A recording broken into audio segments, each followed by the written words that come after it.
The year of depression.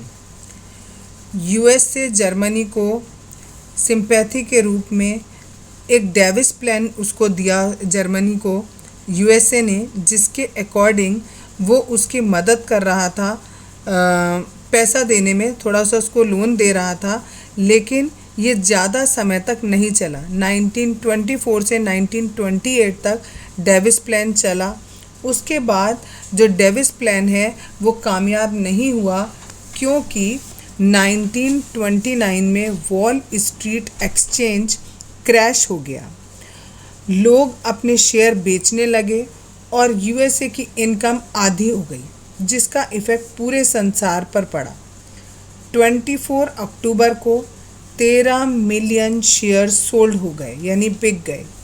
इसका impact Germany पर सबसे ज़्यादा पड़ा, क्योंकि यूएस जर्मनी को लोन दे रहा था। और भी बहुत चीज़ों पर इसका इफ़ेक्ट पड़ा, जैसे इंडस्ट्रियल प्रोडक्शन 40% रिड्यूस हो गया 1932 में। बहुत सारे वर्कर्स की जॉब चली गई और 6 मिलियन लोग अनएम्प्लॉयड हो गए, और जितने लोग काम कर रहे थे उनकी जो वेजेस थी वो भी रिड्यूस हो गई। अब लोगों के पास क्योंकि काम नहीं रहा तो वो क्रिमिनल एक्टिविटीज़ करने लगे।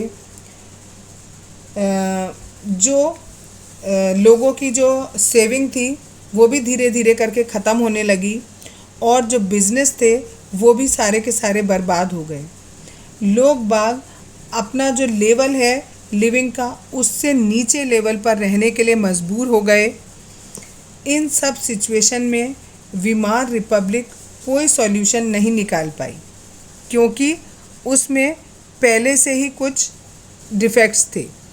2 डिफेक्ट उसमें हैं। पहला है प्रोपोर्शनल रिप्रेजेंटेशन, यानी no party can achieve majority, always rule by coalition. Means जो वीमार रिपब्लिक थी उसमें किसी भी एक पार्टी की मेजॉरिटी नहीं थी, इसलिए उसे कई सारी पार्टीज़ को मिलकर रूल करना पड़ता था।